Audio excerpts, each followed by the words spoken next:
ئێرە پارێزگای بەسڕەیە لە عێراق کە لە ڕابردوودا بە ڤێنیسیای خۆرهەڵات دەناسرا.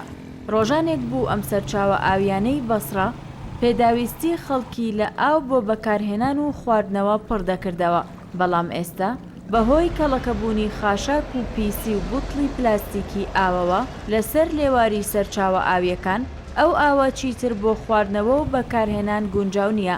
لێپرسراوانی بەسڕە کە دووەم گەورەترین شارە لە عێراقدا دەڵێن بەهۆی پاژماوەی پیشەسازی و بڵاوبوونەوەی پاشەڕۆوە ئاوی بەسڕە دووچاری پیسبوون بووە لە کاتێکدا لە ڕابردوودا سەرچاوەیەکی باشی کشت و کاڵ بووە و زەوی ناوچەکە و چەندین ناوچەی دووریشی بەپیت کردووە.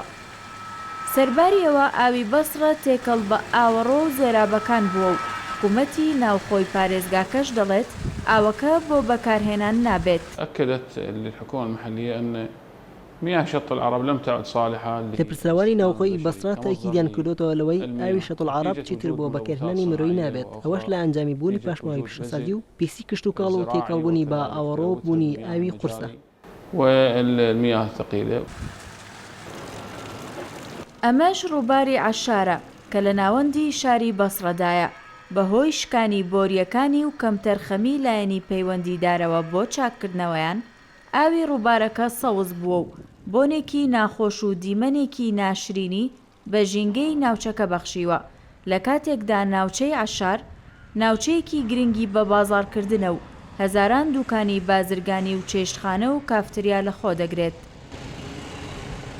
القراءات التي تم الوصول إليها من قبل مكتب المفوضية العليا لحقوق الإنسان بەپێی ئەو لێکۆڵینەوە توێژنەوە زانستانی ئۆفیسی کۆمیسیۆنی باڵای مافەکانی مرۆڤی عێراق کردوێتی کە دەکەوێت داوی شەط العرب دووچاری پیسبوون بووە کە 6 جۆر لە بەکتریا و پێکاتی کیمیایی زۆر مەترسیداری تێدایە. العراق أيضا أن مياه شط العرب تحمل حقيقة مجموعة من الملوثات.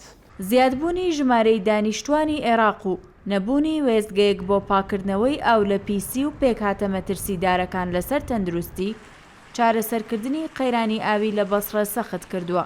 کێشەکەش لە قوڵبوونەوەدایە.